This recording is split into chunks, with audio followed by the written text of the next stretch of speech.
intérieure. 2 mots qui peuvent nous effrayer. Soit on pense qu'on n'en a pas, soit on ne sait pas comment en avoir une, ou parfois on préfère ne pas trop creuser et la fuir.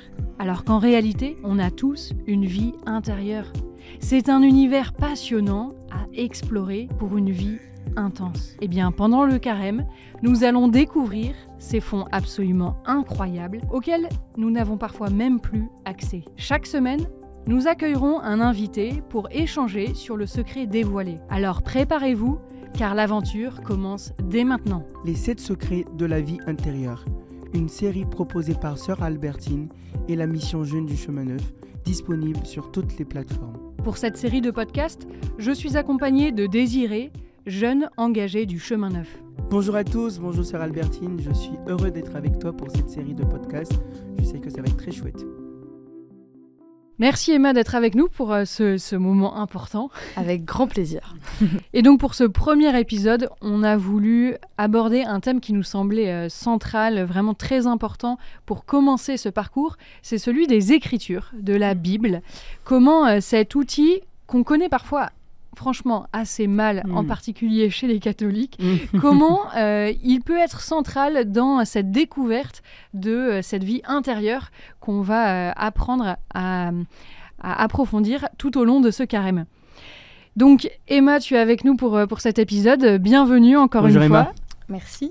Écoutez, je suis ravie d'être là pour un sujet simple, pour une belle entrée. Voilà. Alors Emma, nous on se connaît bien, tu es une amie, mais est-ce que tu peux te présenter pour les auditeurs, ceux qui te connaissent peut-être un peu moins bien? Ouais. Donc je m'appelle Emma, j'ai 26 ans, j'habite à Paris. Je travaille dans une association qui fait de l'accompagnement à l'orientation pour des jeunes de quartiers prioritaires.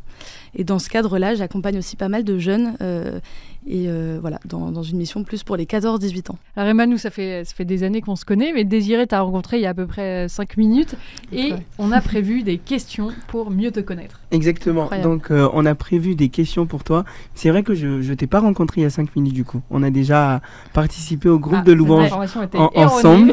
Ça commence bien. On a même prié ensemble. On a même prié ensemble et je suis très content du coup de t'avoir aujourd'hui. La première question qu'on a pour toi, c'est dans le thème un peu des Écritures. Est-ce qu'il y a un verset ou vraiment une parole de la Bible aujourd'hui qui te touche en ce moment ou qui t'a toujours touché, qui est toujours dans tes prières? Oui, il y a une parole qui m'a beaucoup touchée. Alors, je suis nulle pour me souvenir des références à chaque fois, donc j'ai pris mes antisèches. C'est une parole dans Jérémie 13:1 et qui dit « Je changerai leur deuil en allégresse, je les consolerai, je les réjouirai après leur peine ». C'est une parole qui m'a été donnée par une amie il y a 2 ans. Et c'est arrivé, c'est une parole qu'elle m'a donnée au moment où mon papa était en soins palliatifs, quelques semaines avant son décès. Et ça a été une parole qui m'a suivie sur les mois qui ont suivi. Et en fait, encore aujourd'hui, et je vois à quel point cette parole, elle est vraie, quoi. Et elle est vivante et elle est actuelle encore dans ma vie. Où en fait, le deuil, il est là. Le deuil continue, mais il y a une allégresse. Je pense que c'est un truc qu'on a reçu de notre éducation avec mes frères et sœurs. Mais il y a cette joie qui continue, qui perdure, malgré la tristesse de temps en temps. Donc ouais, je crois que c'est la parole qui me touche le plus. Merci pour ton partage.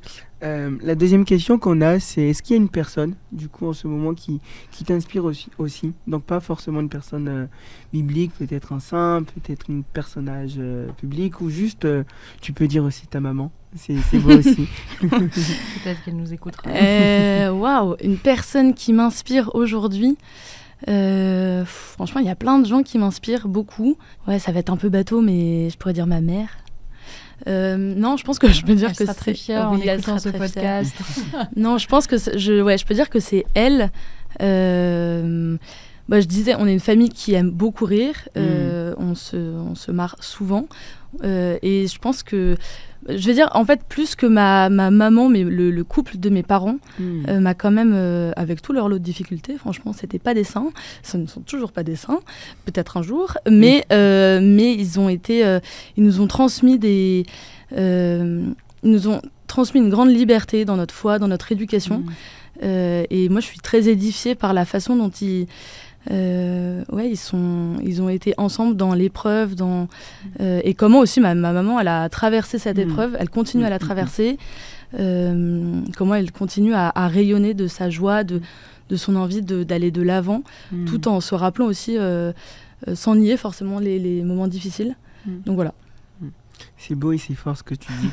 La dernière question, en tout cas la dernière petite question pour démarrer ce podcast qu'on a, c'est là on débute, en tout cas on est dans les premières semaines du coup du mois de Carême. Est-ce que tu as un choix? Est-ce que tu as décidé en tout cas de prier pour quelque chose que tu souhaites améliorer dans ta vie? Quel est ton choix en tout cas pour ce mois de Carême 2024? Alors je crois que j'avais une petite liste de petits efforts de carême, enfin gros efforts quand même de carême. Et en fait, je me rends compte que plus le temps passe, plus je me dis pourquoi... parfois j'ai du mal à faire la différence entre l'effort de carême parce que c'est mon petit challenge personnel. Typiquement, je me suis dit que je voulais arrêter de boire de l'alcool pendant tout le carême. J'habite à Paris. Les bars, il y en a partout. Les invitations pour aller faire tel apéro, etc., il y en a beaucoup. Et donc, je m'étais dit que voilà, c'était mon effort. Ça l'est toujours, mais je me suis dit, mais qu'est-ce que... Enfin, je sais pas, ça m'a obligée à me reposer la question de mais pourquoi, en quoi ça me rapproche de Dieu? Qu'est-ce que ça a converti un peu en moi ou dans mon regard ou... Voilà, donc en fait je crois que j'ai cet effort-là. J'ai aussi décidé d'enlever Instagram, mais je vois que ça peut vite être remplacé par d'autres habitudes, et donc voilà, je sais pas, ces petits efforts-là, en tout cas on est encore dans la première semaine, donc il y a du temps pour s'améliorer, mais je crois que ça m'invite plus, parce que c'est des efforts que j'ai déjà fait dans d'autres années, et ça m'a, je sais pas, cette année il y a un truc où je me pose plus la question de mais pourquoi, en tout cas qu'est-ce que ça convertit en moi, parce que oui, c'est pas que des challenges de volonté personnelle, voilà, comment j'arrive un peu à convertir, au lieu de regarder Instagram, de peut-être lire la Bible, mais ça peut être même, j'en sais rien, lire les actualités, et voilà. C'est vrai que c'est un point important que tu soulignes et dont on parlera un peu plus la semaine prochaine. Mais en fait, quelle est la motivation en ce début de carême de mes décisions, de mes choix d'ascèse, mais pas que. En fait, dans le fond, quel est le point de conversion? Et dans le podcast de la semaine prochaine, on en parlera encore pas mal. Donc merci, tu nous as fait un petit teasing pour le podcast de la semaine prochaine. Et pour rentrer un peu dans le sujet d'aujourd'hui, on voulait savoir, quand on t'a annoncé le thème de ce podcast, à quoi t'as pensé? Qu'est-ce qui a été la première idée qui t'est venue quand on t'a dit en fait on va parler de la parole de Dieu? Je me suis dit que c'était peut-être pas la meilleure personne à qui vous aviez pensé, mais je me suis dit que c'était... En fait, je me suis fait cette réflexion en me disant que moi je découvre tout juste la parole de Dieu, quoi. Je suis chrétienne catholique depuis que je suis toute petite, mais je pense que la première fois que j'ai ouvert ma première Bible, je l'ai reçue à ma première communion, donc il y a un petit moment maintenant, et je pense que la première fois que je l'ai vraiment ouverte et lue, c'était il y a 5-6 ans. Donc je me suis dit, en fait, moi je découvre encore à peine, quoi. Je suis un peu novice là-dedans. Mais je pense comme beaucoup. Donc voilà, je me suis dit que j'étais peut-être pas la meilleure personne. Et en même temps, en 5-6 ans, le Seigneur m'a parlé de plein de façons différentes à travers ces écritures. Avec des versets qui parfois me reviennent ou que je reçois à nouveau, et toujours avec une interprétation, en tout cas je les reçois toujours de façon différente, toujours de façon très actuelle, selon la situation que je vis, selon le moment où j'en suis dans ma vie. Voilà, donc c'est les petites choses qui me sont passées par la tête. Alors tout au long du parcours de Carême, on va voir différents outils justement pour approfondir notre vie intérieure. Et je ne sais pas si spontanément comme ça, tout le monde aurait forcément mis la Bible en premier outil. Peut-être, est-ce que tu peux nous parler un peu justement de ton rapport avec la Bible, avec la parole de Dieu? Quelles ont été les étapes différentes dans ta vie? Là, tu nous en as déjà donné quelques-unes, mais comment tu as pu avancer justement dans ton rapport avec cette parole de Dieu? Donc, je crois que la première fois que j'ai découvert que vraiment la Bible avait... Enfin, en tout cas, que Dieu pouvait me parler, Parce que j'entendais souvent des gens me parler de Dieu comme si c'était vraiment quelqu'un de proche. Et moi, je trouvais ça étonnant, même dans les appellations des gens, le Seigneur, j'étais là, mais c'est marrant, de quoi on parle. Enfin, je sais pas, il y avait quelque chose dans la nomination de Dieu qui m'interpellait. Et en fait, j'ai compris, parce qu'aujourd'hui, c'est des formulations que je peux avoir. En fait, j'ai compris que c'était aussi parce que c'était des gens qui avaient une relation assez proche avec le Seigneur, avec Dieu. Et donc, cette première rencontre très personnelle, elle s'est faite... je crois que donc j'ai fait une prépa littéraire pendant 3 ans, et à l'issue de cette prépa, j'ai rien eu à la fin, mais même pas un master, quoi. Donc vraiment, c'était un peu... j'étais dépitée. Et pendant les 2 mois d'été, il a fallu un peu que je me dise, qu'est-ce que je fais ? J'ai envoyé des lettres de motivation pour des services civiques, pour des masters de recherche, alors que j'avais aucune idée de ce que je voulais rechercher en littérature. Enfin bref, vraiment, c'était un peu la panade. Et j'ai animé un camp d'été pour les foyers de charité avec des amis. Et pendant au tout début de la semaine, on devait arriver et dire en tant qu'animateur ce qu'on venait chercher. Et moi, j'ai fait la blague en disant, je viens chercher un master ou quelque chose à faire pour mon année. On était genre le 25 août. La rentrée était 15 jours après. Et en fait, pendant la semaine, il y a une parole. Enfin, il y a un moment, on pouvait aller piocher une parole. Il y a une sorte de soirée un peu de réconciliation. Et il y a un verset, j'ai reçu un verset, c'était dans Luc 22, 32. Et moi, j'ai prié pour vous, afin que votre foi ne défaille pas. Et vous, quand vous serez affermis, allez évangéliser vos frères. C'est un truc dans le style. Je me suis dit, ok, super, très bien, ça m'avance vachement. Voilà, ça m'aide beaucoup pour mon année. Mais quand même, je me suis dit... je sais pas, je l'ai gardé et je me suis dit, très bien. Je suis rentrée chez moi, puis quand même, pendant cette semaine, des amis m'avaient parlé d'un festival, Welcome to Paradise, d'un ami qui me parlait de jeunes qui pouvaient s'engager pendant 1 année pour être au service de ce festival. Et je m'étais dit, mais ça a l'air trop stylé. Ils font une com de malade en plus. Je voyais les after-movies des années passées et tout. Et donc, sur le chemin du retour, j'ai envoyé un mail à une sœur qui m'a tout de suite répondu, me proposant qu'on se rencontre. Et en fait, je suis partie... plusieurs choses se sont passées, mais en fait, on m'a proposé de partir pour travailler pour la communication de ce festival. Ça tombait bien parce que c'était dans ce domaine-là que j'avais envie de continuer mes études.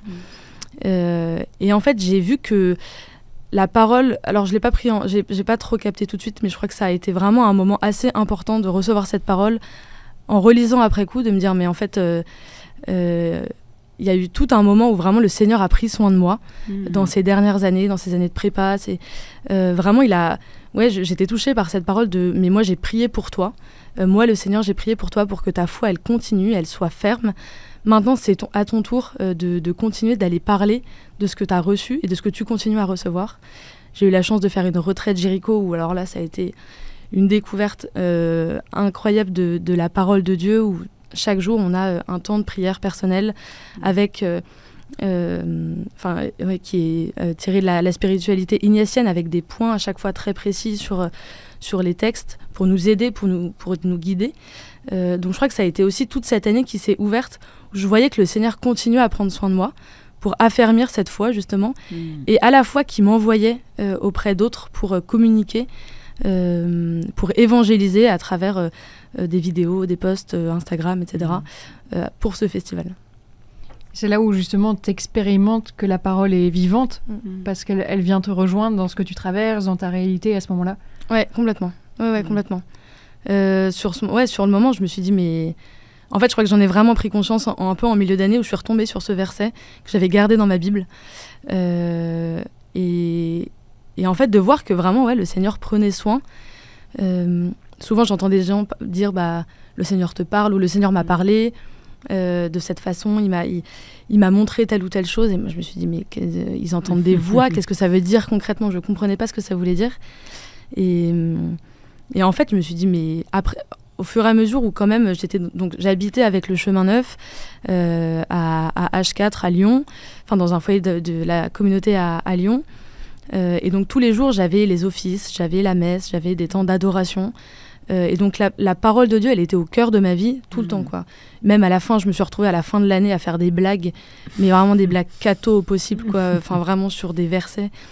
Et je me suis dit, mais ah ouais, la parole de Dieu est vraiment au cœur de ma vie, parce que parfois j'entends mais même encore aujourd'hui au boulot, parfois j'entends quelqu'un qui va dire une phrase et j'ai un verset qui me traverse l'esprit, ou un chant, ou enfin voilà, de voir que en fait la parole de Dieu, elle est désormais vraiment au quotidien, dans mon quotidien. Toi, Désiré, tu sens que tu as eu aussi différentes étapes dans ton rapport à la parole de Dieu? Ouais, ben moi, mon rapport, ça a plus été sur... moi, je viens aussi du coup d'une famille chrétienne, et ma mère, elle est pasteur, donc j'ai vraiment, en fait... les deux volets où mon père un peu plus, je vais pas dire chill, mais voilà, qui expérimente sa foi différemment. Mais c'est vrai que ma mère m'a toujours inculqué en tout cas cette envie du coup de lire la Bible. Et j'avoue qu'au début je lisais juste pour lire, ou j'ai des fois appris pour apprendre en fait les paroles. Et en fait, quand j'ai vraiment commencé à expérimenter mon rapport avec la Bible, en fait c'est ces versets là que j'apprenais par cœur qui m'ont le plus touché. Et en fait, je me suis dit, au début, je cherchais un peu le verset qui va révolutionner en fait ma vie. Mais en fait, ils étaient déjà là. C'est juste comment est-ce que j'ai su accueillir en fait, je pense, ce verset-là.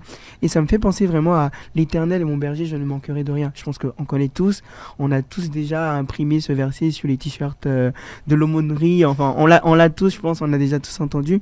Mais en fait, peut-être aussi, c'est vraiment dans les versets, des fois, qu'on pense connaître, je pense qu'on les connaît parce qu'on les a lus, on les a appris, on les a vus. Mais il faut laisser aussi le verset vraiment venir s'implanter dans ta vie. Parce qu'en fait, moi, aujourd'hui, ce verset-là, il me guide. Et pourtant, il est connu, je le connais. Mais des fois, quand je le lis dans les moments précis de ma vie, à chaque fois, il y a quelque chose qui ressort. En fait, je connais les mots, mais à chaque fois, des moments différents de ma vie. Enfin, il me parle. Donc voilà, la parole de Dieu, en tout cas, moi, je trouve qu'elle est vraiment vivante. Et c'est fou, quoi. C'est vrai que parfois la parole, elle peut un peu glisser sur notre vie sans vraiment qu'elle imprègne notre vie. Je sais pas, quand on l'écoute à la messe, ou alors qu'en fait elle est percutante, quoi. Et c'est comment je me laisse transformer, imprégner par cette parole. Qu'est-ce qu'elle veut dire aussi aujourd'hui dans ma vie, parce que c'est à ce moment-là qu'elle va pouvoir être vivante. Quand je vais entendre cette parole, mais en fait, qu'est-ce qu'elle me dit dans ce que je traverse, dans mes questions, dans ce que je porte, qu'est-ce que Dieu veut me dire aujourd'hui dans cette parole.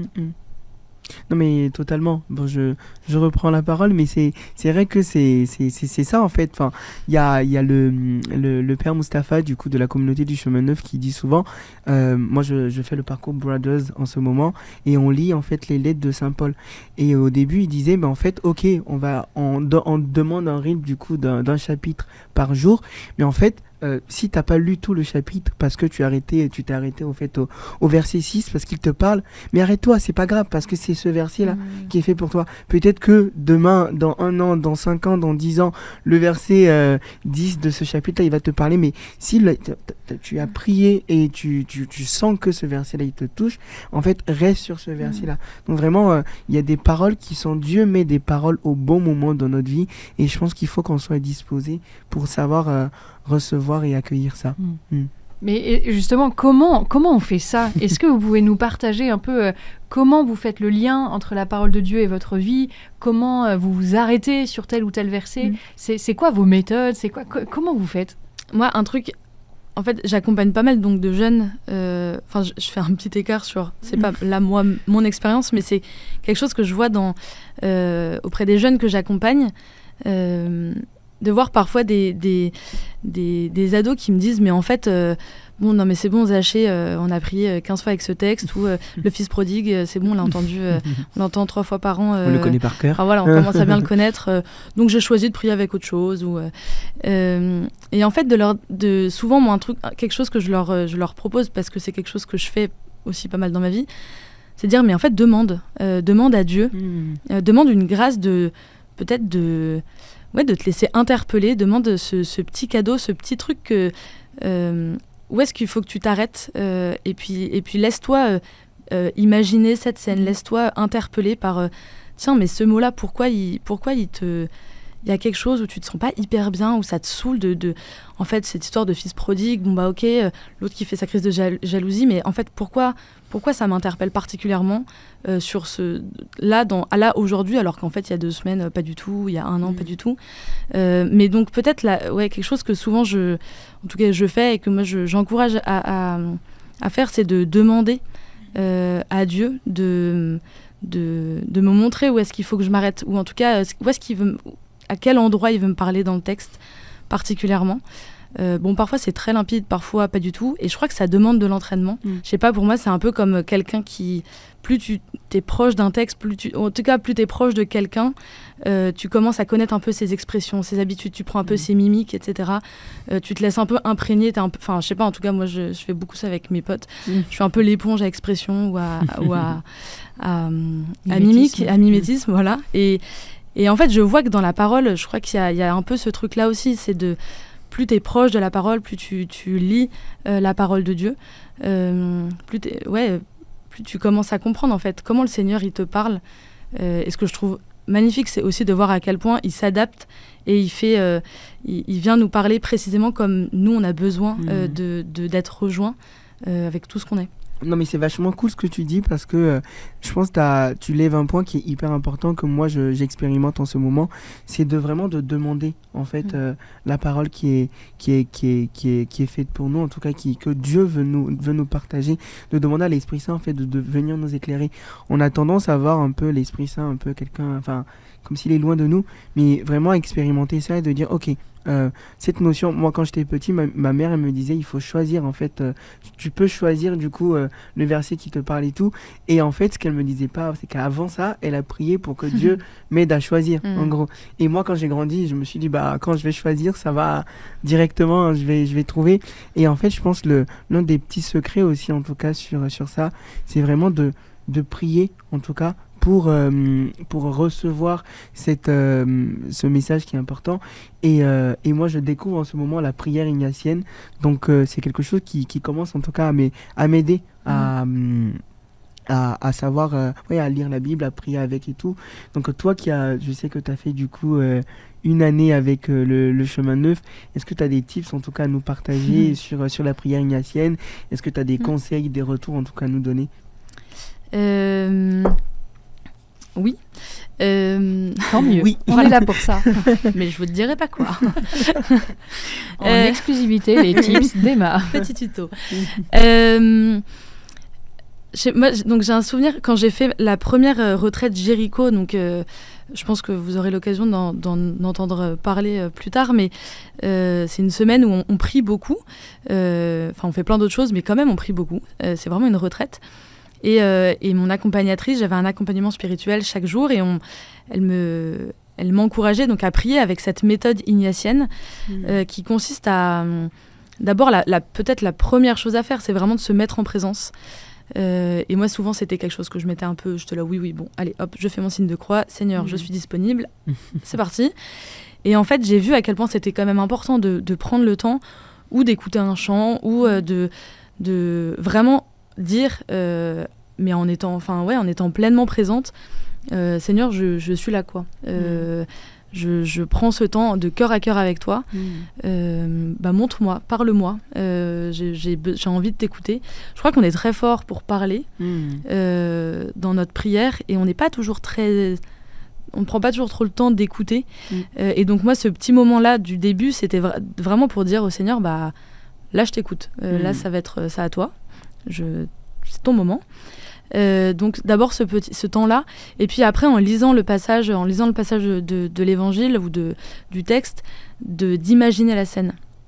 Saint Ilias de Loyola, il dit vraiment ça, quoi. Imaginer la scène, les odeurs, les images, où sont les gens, essayer de se mettre dans la scène. Et une fois qu'on a pris ce temps-là, de s'arrêter sur... alors Saint Ilias, il parle souvent de 3 points, mais ça peut être en fait déjà 1 ou 2 points. Peut-être un verset qui encore une fois, où on se dit, tiens, en écoutant aussi un peu ce qui se passe à l'intérieur de nous, tiens, ça, je sais pas, ça m'interpelle, mais pourquoi il a réagi comme ça ? Typiquement, ce matin, je priais avec Jonas, et avec le texte de Jonas, Et en fait, il dit que donc, Jonas, il fuit, il revient, enfin le Seigneur le rappelle, il dit bon bah là j'ai pas le choix, j'ai déjà été mangé par un poisson, a priori il faut quand même que j'y aille. Et dans le texte, il y a bien dit que la ville, il faut la traverser en 3 jours. Et je sais pas, ce matin, je vois le truc et puis je vois que Jonas, en fait, il passe finalement qu'à peine une journée dans cette ville-là. Et je sais pas pourquoi, je me suis dit tiens, c'est marrant, du coup, comment il a fait. Et je sais pas, je me suis arrêtée à ce truc-là, j'étais là, ah ouais. Et moi, je prie souvent avec une application qui s'appelle Prie en chemin, qui propose déjà 3 petits points.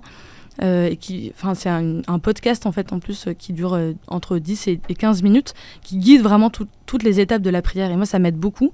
J'ai souvent pas beaucoup plus de temps, ou en tout cas, je ne prends pas beaucoup plus de temps pour prier le matin. Et donc, ça permet de pas mal cadrer aussi mon temps de prière. Et ce matin, il proposait 3 points. Et en même temps, moi, c'était cet autre point-là, ce truc de 3 jours, 1 jour. Je me suis dit, ah, c'est marrant. Et en fait, je sais pas, je me suis un peu plus arrêtée en me disant, Seigneur, qu'est-ce que ça veut dire ? Bon voilà, tout ça pour dire qu'il y a un peu de s'arrêter là où en fait on sent que, je sais pas, il y a une petite lumière qui s'allume dans notre cerveau. Et puis après de prendre Saint Ignace, il parle aussi de ce temps de cœur à cœur, de ce temps où en fait on parle au Seigneur de ce qu'on a entendu, de ce sur quoi on s'est arrêté. Et puis après de finir avec une prière qui, souvent moi c'est le Notre Père, mais ça peut être une prière qui nous parle, qu'on aime bien, une prière d'un autre saint. C'est vrai que cette application Prie en chemin, elle est vraiment excellente pour nous aider à être guidés en fait dans la prière. Elle laisse des temps de silence, on est conduit vraiment dans la prière. On mettra le lien en description parce que c'est une application qui est vraiment top pour ça. Et donc on a parlé de notre rapport à la parole en mode prière. Et quelle est aussi peut-être plus la partie formation, plutôt étude, c'est un grand mot, mais est-ce que parfois tu as pris des temps pour te former sur la parole, ou comment mieux connaître cette parole, ou encore une fois, je crois en tant que catholique, on part de loin. Comment apprendre en fait à connaître la parole de Dieu, plus d'un point de vue intellectuel. Ça, encore une fois, je ne suis pas la meilleure élève pour parler de ça. Je crois que quand même l'année dernière, mais ouais, j'avais suivi je crois que c'était l'année dernière, un parcours, je crois que c'était sur YouTube, qui s'appelle The Bible Project, ou qui explique en images et puis un peu plus, même qui recontextualise en fait tel passage de l'évangile ou tel texte dans la Bible. Et ça m'avait pas mal marqué de comprendre en fait le contexte dans lequel telles paroles ont été, ou telles actions ont été faites. Non mais moi je suis totalement d'accord avec toi, je partage ton point. Bible Project, c'est vraiment une chaîne, en tout cas un outil tellement puissant, en tout cas sur la partie formation de la Bible, parce que ça remet en contexte un peu soit le livre, et ça explique un peu les grandes parties du coup du livre en fait, du coup de la Bible. Ça remplace pas la lecture en tout cas, mais ça permet d'avoir un gros aperçu, en tout cas très général du coup du livre que tu vas commencer, en tout cas de la Bible, d'un des livres de la Bible. Et après c'est toujours bien aussi de retourner, parce que t'as en tout cas ce gros aperçu, ça te permet de comprendre facilement en gros. Donc je pense aussi qu'on peut mettre le lien en tout cas de Bible Project. On pourra le remettre dans la description, aussi. Et c'est vrai que c'est un propos introductif. Il nous remet un peu dans les grandes lignes qu'est-ce qui se passe dans ce livre, qui sont les personnages, ça nous remet dans le contexte, et du coup ça nous permet après de lire et d'être un peu plus, de savoir un peu mieux ce qui se passe. Donc en effet c'est un bon type introductif quoi. Et si on est dans les tips, moi j'ai un autre tips aussi à partager que j'utilise souvent, c'est l'application YouPray. Qui est très chouette. C'est vraiment aussi. L'instant pub dans ce podcast-là. Non, sponsorisez-nous. Alors, il faut donner les clés. Moi, je prie beaucoup avec ça. En tout cas, je surtout me forme aussi avec ça. Moi, le matin, j'ai besoin, en tout cas, à côté de ma prière, j'avais vraiment cette soif aussi de me former dans la Bible, et j'ai pas beaucoup de temps. Et du coup, en parlant aussi avec des amis, ils m'ont dit, mais regarde cette application. Et du coup, ce qui est cool avec cette application, c'est que tu peux du coup écouter l'évangile du jour et tu as des commentaires, donc en général c'est entre 5 et 10 minutes, donc voilà, pas très long, et par un prêtre ou par une sœur, donc par quelqu'un qui connaît un peu et qui décortique un peu du coup l'évangile du jour, donc c'est toujours bien pour se former en tout cas aussi, donc je recommande beaucoup cette petite application. Mais c'est vrai que c'est le but aussi de ce podcast, qu'on puisse se partager un peu nos bonnes pratiques, nos petits outils. Donc on vous mettra tout ça en description. Et c'est vrai que aussi suite au topo du Père Luciano sur le thème de la semaine, il y en a qui m'ont posé la question de quelle Bible acheter, ou avec quelle Bible prier ou quelle Bible lire. Peut-être qu'on vous pourrez dire avec quelle Bible vous priez. Moi j'aime bien conseiller pour ceux qui aiment avoir des commentaires un peu plus détaillés et qui découvrent la Bible, The Bible, c'est une bonne première Bible. Et ensuite, il y a la Tob et la Tol, donc ils sont proches, mais donc la Tol, c'est celle qu'on entend, c'est la traduction officielle liturgique, donc celle qu'on entend, donc elle est très accessible, très simple à entendre, et la Tob, donc la traduction du coup œcuménique, qui est aussi simple d'accès. Et je ne sais pas vous si vous avez des Bibles aussi à suggérer, des traductions que vous aimez particulièrement. Moi, j'ai la première Bible qu'on m'a offerte, c'était la Bible de Jérusalem, qui est bien, mais avec parfois des passages et un vocabulaire qui est quand même assez niche, disons. Qui est un peu plus une Bible d'études, peut-être. Ouais, voilà. Ouais. Mais malgré tout, je sais pas, je l'aime bien. Et donc, j'ai même demandé cette année à Noël comme cadeau une Bible de voyage, mais toujours de Jérusalem, parce que l'autre était en train de tomber en lambeaux dans mes sacs. Mais ouais, j'aime beaucoup cette Bible. Moi, en fait, rien de nouveau. Moi, j'ai la Tob du coup chez moi, mais c'est vrai que The Bible, c'est hyper chouette, en tout cas pour débuter. Donc c'est Z-E Bible. Exactement. On n'a pas un mauvais accent anglais, c'est juste Z-E The Bible. On pourra mettre aussi le lien, je pense, dans la description. Il y aura beaucoup de liens dans la description. D'ouvrir sa Bible et peut-être de commencer par les évangiles, parce que c'est quand même bon, déjà on les entend un peu plus souvent, en tout cas quand on va à la messe, ça peut être c'est des textes qu'on entend un peu plus souvent, dont on est peut-être plus familier, donc et puis il y a un côté un peu plus storytelling, on va dire. Donc en fait ça aide, bon, je reparle un petit peu de ce qu'on disait tout à l'heure de Saint Ignace sur l'imagination, mais ça aide un peu plus à comprendre. Donc d'ouvrir sa Bible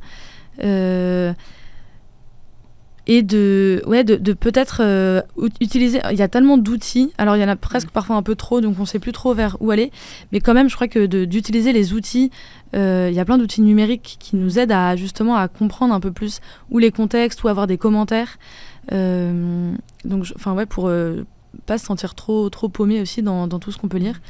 Et puis parfois d'en parler, en fait de poser des questions à un prêtre, à des religieux, des religieuses, d'en parler, ou même alors je sais qu'au Chemin Neuf, les lundis soirs, il y a en tout cas à Paris, mais je crois qu'à Lyon c'est aussi le cas, et dans d'autres villes, je pense qu'il y a aussi d'autres propositions comme ça, de partage de Bible, de partager Bible, où justement on peut partager avec d'autres, se laisser interpeller aussi par ce que certains ont compris, ce que d'autres ont compris différemment, etc.